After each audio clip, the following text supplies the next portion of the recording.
how are y'all doing? I'm here today to finally bring you my main April wrap-up, or as I've titled this video, my recent reads. Chronically online, how about being chronically late? Yeah, I'm not proud of it. Y'all know the drill. I'm gonna give you my thoughts, ratings, hot takes on the books I read over the past couple of months. To start with the genre breakdown, in April and May, I read 17 books. Don't be too impressed, as 5 of those were like a little over 100-page novels that were all a part of one book. Of the 17, 6 were romances, 5 were mysteries/thrillers, 4 were general fiction, 1 was a historical fiction, and 1 was nonfiction. All right, we're gonna start off with this cute little rom-com by Rachel Van Dyken, The Godparent Trap, which was honestly one of the most forgettable books I've read this year. Luckily, I take notes while I read books, so if we're not for my notes, I would be like...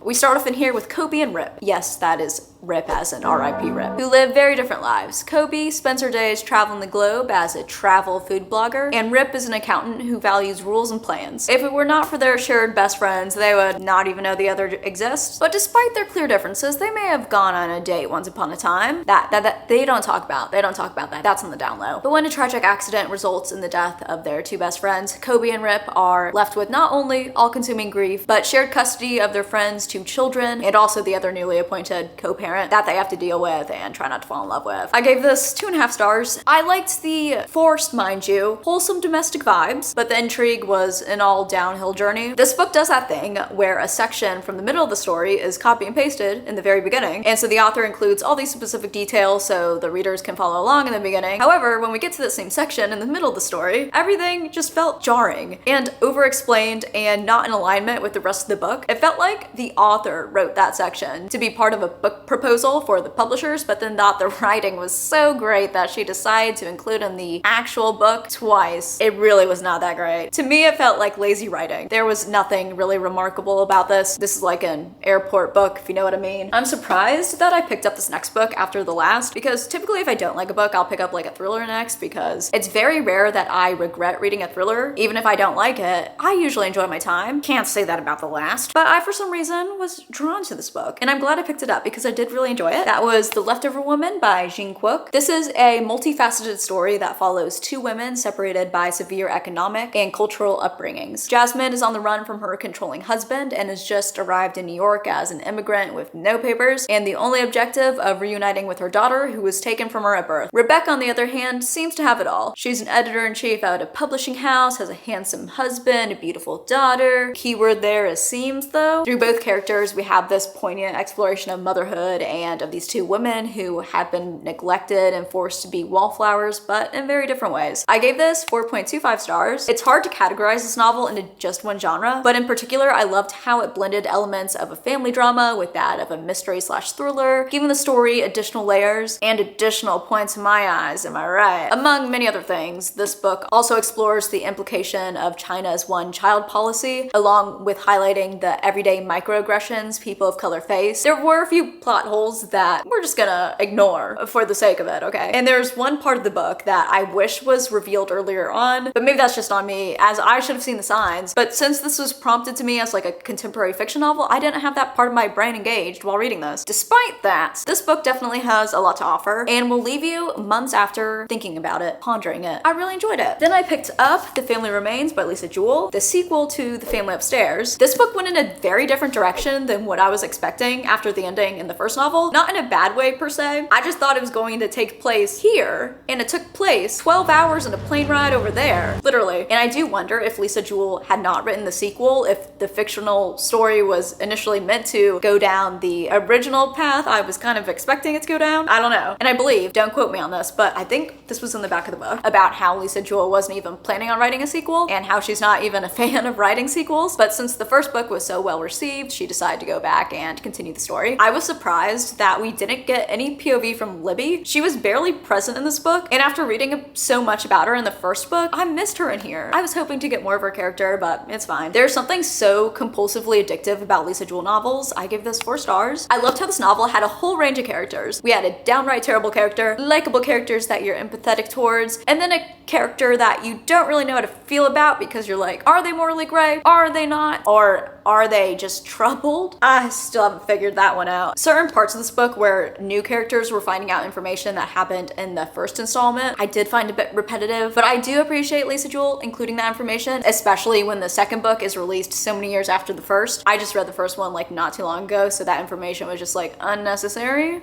For me, I am definitely in the minority of liking the first book better than the sequel. Gave the first one 4.5 stars.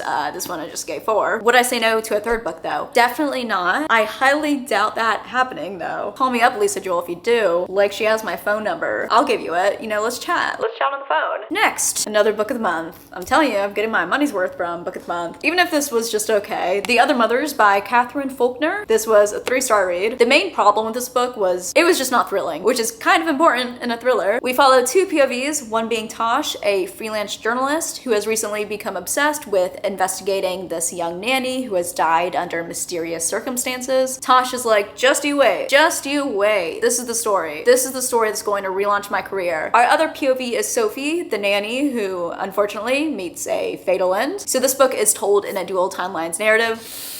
I don't think it really worked in here because since we know Sophie is going to die, there's this detachment from the get-go to her character. We know there's no hope for her. This book also lacks impact. The twists in here were hilariously underwhelming. They were written as if they were supposed to be surprising, but since everything was so drawn out, it made the lackluster twists even more so. I was like, no bestie, I figured that out like 50 pages ago. I am tired, physically exhausted, of reading thrillers where the turning point happens on a cliff. That is not a spoiler, we find that out in chapter 1. When most of the story doesn't even take place on a cliff, let alone a mountain. The metaphorical climax does not need to take place on an actual climax. I cannot tell you how many books I can name off the top of my head that are like that. It is like a trope and it honestly needs to die. No one likes those types of endings. If you do, let me know, but I think I can say that. I enjoyed the actual mystery and I liked the full circle moment at the end, but there were questions that were left unanswered that the book even addressed, but then never answered.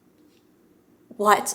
Talk about being left on a cliffhanger. Then I picked up this really heartbreaking book that kind of gave me trust issues. When True Loves by Taylor Jenkins Reid. I agree with the conclusion and everything, but I have trust issues now. Maybe not now, I think I've always had them, but this is why I have trust issues. I loved how this book explored how you can feel 2 emotions at once, and even if they contradict, one doesn't discount the other. Like Emma's husband, whom she's loved and thought was lost at sea and dead, has just returned home. Lost anyone. So she's so grateful and joyful about that, but she's also now engaged to someone else she loves and can't imagine a future without them in it. So who does she choose? Her past love she still loves or her current love? That's one of those situations that you can't imagine yourself ever being able to go through. Can we talk about how Jess, the husband, is so unbelievably strong? Physically, psychologically, how did he not go? For lack of a better term. Insane. I also loved how Emma had this untraditional love story with books. So often bookish characters are portrayed as having loved reading their entire life, when in reality, that's not always the case. I know for me, when I was a child, I probably read like a book or 2 a year, and they were probably required reading. What did I do in my free time?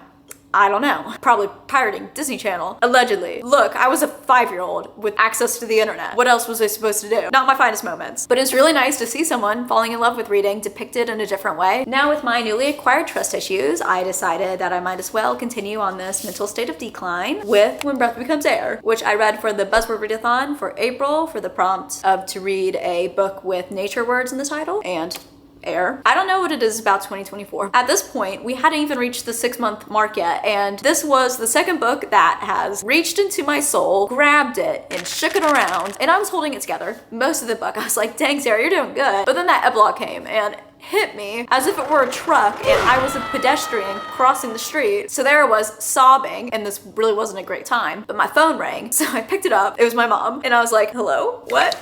Yeah, I'm totally fine. I was the one who signed up for this, so I wasn't going to unload everything onto her. If you can't tell, this was a 5-star. At first glance, this is a memoir about Paul, a neurosurgeon who was sadly diagnosed with stage 5 lung cancer, but it is also an exploration of life and death, both separately and together, how lives can be changed from a single diagnosis, and the patient-doctor relationship. When reading some reviews of this novel, I found this one that I want to share with you all. Yes, I am an iPad kid at heart, okay. I found this review from Maggie Stiefvater, Queen, who summarized this book perfectly. She said it was a grasping, desperate secret, powerful little book, bigger on the inside than outside. It's a little bit about dying, but more about being alive. So many of us, unfortunately, experience either through loved ones or yourself, cancer, and so I just think this is such an important novel to read. This should really be required reading. Moving on to a bit of a less of a melancholy note. Next, I picked up What You're Looking For Is in This Library by Michiko Aoyama. I cannot emphasize enough how perfect this book is for fans of the Before the Coffee Gets Cold series. This gave me the exact same vibes. This book is told in separate vignettes that follows individuals of different ages and circumstances, all of whom are distressed or lost in their life in one way or another, and whom find themselves at this library where this librarian works, who recommends books that do not remotely resemble anything you asked for, but are exactly what you need in your life. I gave this 4.25 stars. I loved how this book dove into how readers interpret and take away different things from novels. It also explores the uncertainties of life and the perpetual questioning of the choices we make.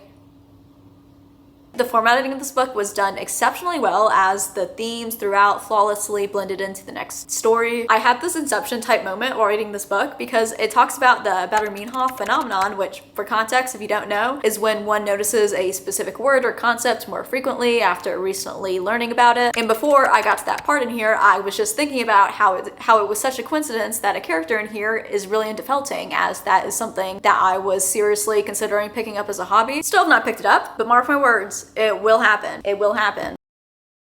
May's buzzword readathon prompt was to read a book with every in the title. I only had one book in my TBR that would work for that, but I couldn't have been happier, as I got to pick up another novel from my fave and read a banger of a domestic thriller, Everyone Here Is Lying by Sherry Lapina. In this book, we follow the Woolers. Enter William Wooler, a family man. Psych, he's having an affair, but he's just ended it, okay? And so he's driving back from the motel, you know, a bit depressed. He gets in the house, and who does he see? His daughter, home early from school. And so he loses his temper. Yeah, the 9-year-old wasn't the one who had a temper tantrum. It was the father. Every family has their issues, so guys, let's not judge. Actually, he did hit his daughter, so let's actually judge. An hour later, the daughter is reporting missing, and while the neighborhood is in despair, Mr. Wooler out here is sweating like a pig. However, William isn't the only one with a secret. Everyone here is lying. I loved the direction this book took, as it easily could have gone in another direction and created an average story. Like any good Sherry Lapina, the plot's going to keep you on the edge of your seat. I gave this 4 stars. Part of this book I did find to be a bit of a stretch. Without going into spoilers, all I can really say is one character in here is way smarter than is possible.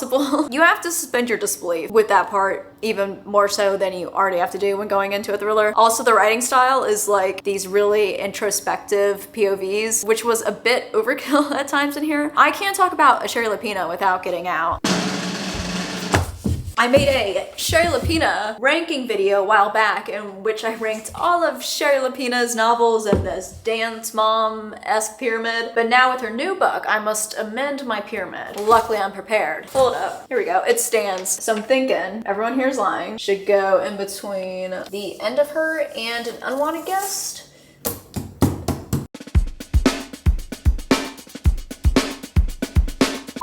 Perfect. She's in the top 3. Like, that's good. Thank you, Sherry. I think I may have dented my board. Moving on. Then I spent a little over a week engrossed in this serial killer FBI agent romance, the Mindfuck series by St. Abbey. This was a blast. Lana is such a baddie who you empathize with despite the horrific crime she commits against terrible men, mind you. Logan. Marry me. This book was like Dexter meets Criminal Minds, but with a romance mixed in as well. Each chapter starts off with a different quote from a philosopher, and I just found that juxtaposition hilarious. But this book does explore the moral dilemma of what is wrong and whether it's okay to take justice into your own hands in certain cases. So I guess the quotes make sense. Isn't it the best when 2 side characters at the very end get together that you were not expecting whatsoever, but now that you think back on it, you're like, that kind of makes sense. And then you just get butterflies all over again. Speaking of side characters, where did Craig go? Craig, one of the FBI agents, disappears in like book 3, and then a new character was introduced. I feel like the other character could have just been Craig, as we already had this established relationship with him in the first few books. So I don't really understand why we had this new character introduced when Craig's storyline could have just been this new character storyline. Craig for sure did not contribute anything to the last couple of books. I gave 4 out of the 5 books in the series 5 stars, but then the last book I did give 4 stars stars. I think because at that point I came to the realization of how, once again, of how everything is so unrealistic, which is going to be innate in this type of story. But by book 5, the storyline had gotten so unhinged that anything could have happened at that point and I wouldn't have batted an eye. But what do we say? It's more so about the journey and how you feel reading along the way than the destination in which the metaphorical train is derailed with the murder spree happening on board. In May, I finally finished, after months, Magpie Murders by Anthony Horowitz. I do have the physical copy, but I did read this as an audiobook. Part of me is glad that I read it on audio, as at times, it was frankly boring, but I also think that listening to it hindered my reading experience as it made the story harder to follow. I'm an audiobook multitasker, so my attention's not going to be 100% devoted to the novel. But with this type of book where there's numerous characters and storylines going on, it really needs your full attention. I've been going back and forth on rating this a 2.5 stars or 3 star. I'm leaning towards a 2.5. It really was not that great. Our MC in here is Susan Ryland, editor of best-selling crime writer Alan Conway. The book kicks off with Susan settling in for the night and cracking open Alan's latest manuscript for his next installment in the Atticus Punt series. The first half of this book is the actual manuscript that follows this Agatha Christie style murder mystery, but the more Susan reads, the more she starts to realize that Alan's book isn't quite as it seems, and that there may be more than one mystery at play than just the one in the manuscript. The best part of this book was the homage to Agatha Christie, where there's a cast of eccentric characters, a detective who arrives as an outsider, and a country house setting. But there were times where so much information is being thrown at you that you become simultaneously bored and overwhelmed at the same time. I thought the story was clever, but sometimes it felt like Anthony Horowitz was like the fictional Conway and was just being clever for the sake of being clever, to prove how clever he is, and is impressed by his own cleverness, and I kind of got the impression that I should be too, but I wasn't. Not when I'm doing mental gymnastics trying to keep everything straight. Again, that could have been my fault as I listened to this and did not physically read it, but I had to re-listen to so many parts of this book. It was crazy when I've never had to do that before. No characters out of the 100 or so. Okay, that's an exaggeration. But no characters were particularly memorable. Overall, this was an interesting meta premise that was not executed the best. Next, I read I'm Thinking of Ending Things by Anne Reid, which is a literary thriller, though I would argue it's more of a literary horror, especially the adaptation, which I watched literally the day I finished this. We'll talk more about that in a minute, but I gave this 3.5 stars. I went into this book with little to nothing besides my preconceived notions, so when we got into the story, I was like,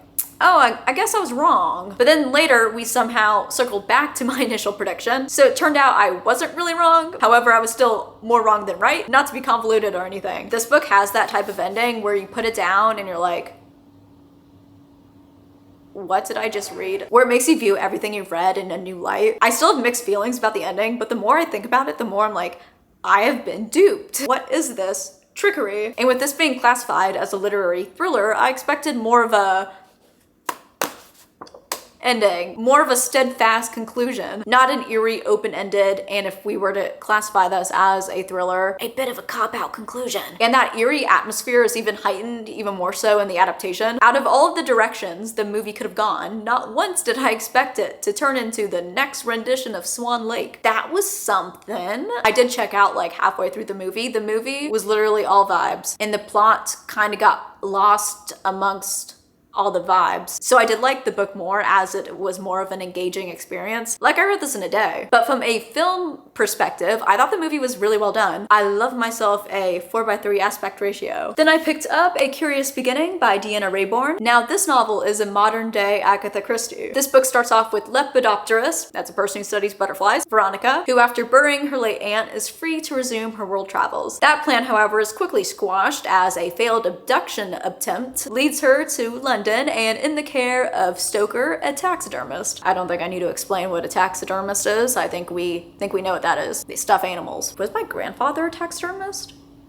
No, I think he did hire taxidermists though. But when the Baron who helped her escape her abduction is found dead, she and Stoker are now the ones in danger as they go into full-on detective mode to investigate the Baron's death. Did this wow me? Not particularly. I enjoyed it enough though. I gave this 4 stars. It was refreshing to have characters that were so unique and did not seem like copy and pasted caricatures. Every time I thought I had Veronica figured out, I'd be proven wrong. She just had layers, like an onion you could say. You could just tell how much thought went into these characters, so I could see myself continuing with the series just so I could get more of them. I also liked how both characters were equally capable and intelligent. No one was the lesser sidekick. Some parts in here I wish were told a bit more succinctly, as it did drag at times. Not in a rush to continue the series, but I'm also not opposed. Lastly, How I'll Kill You by Ren DeStefano. I started this in May, read the majority of it in May, finished it 8 days into June, which speaks to my engagement in this book. And I really should have been more engaged in the story than I was, because I did enjoy the story and I'm glad that I read it, but I'm still giving it 3 stars, mostly because I have more bad things to say than good. We follow triplets who basically kill their boyfriends. Yeah. Our MC in here is Sissy. Pause. You know how when Book Lovers came out, everyone was so peeved over how the sister called Nora Sissy? Or did Nora call her sister Sissy? It was one of those. I, however, unpopular opinion, I didn't mind it. Like, it really wasn't that deep. But in this book, our protagonist's name is actually Sissy, and something about that just really grinds my gears. I now know how everyone must have felt while reading Book Lovers. Okay, right. So, we have Sissy, whose turn is to scope out, seduce, and kill their next mark. Now, this is Sissy's first time in killing a lover. Her sisters have done this multiple times already, but Sissy never has. However, she did not expect to actually fall for her mark. Where do I start with this? The reasoning behind why they kill their lovers is practically non-existent. They're just all crazy. And with these types of books, it's important for the author to develop an emotional connection between the characters and the readers, because without them, it's hard to sympathize with these characters that are clearly, I don't think flawed is the right word. Ren DeStefano tried to do that with little, and I do mean little, flashbacks, but it was not enough. Our MC lacked agency. Reading her POV was kind of frustrating. I've never seen a character's thought process to be so contradictory. Climax? Stereotypical. I did like the romantic intrigue in here. That was probably the best part of this novel. If I were to recommend this, I would only really recommend this to romance and thriller lovers. If you're not into romance, you're not gonna get really much out of this, okay? This can be a skip. So those were the books I read in April and May. I know we're nearing the end of June, so we'll probably do this again in about a month when I have my next 2 months worth of reads to talk about. But in the meantime, let me know about any of your recent reads, any books you've loved, any books you've hated, down in the comments below. Let me know, I'd love to hear it. Sorry about the lighting. The lighting in this video keeps going in and out. It's the clouds. I love y'all so much. I appreciate every single one of you. I cannot express my love for y'all adequately, but I do. If you enjoyed this video, make sure you give it a thumbs up. It really does help me and channel out a lot. You can also comment, interact, subscribe, all that fun YouTube stuff. I'd really appreciate it. I hope y'all are having a fantastic day, a fantastic week, and I will see you in my next video. Bye.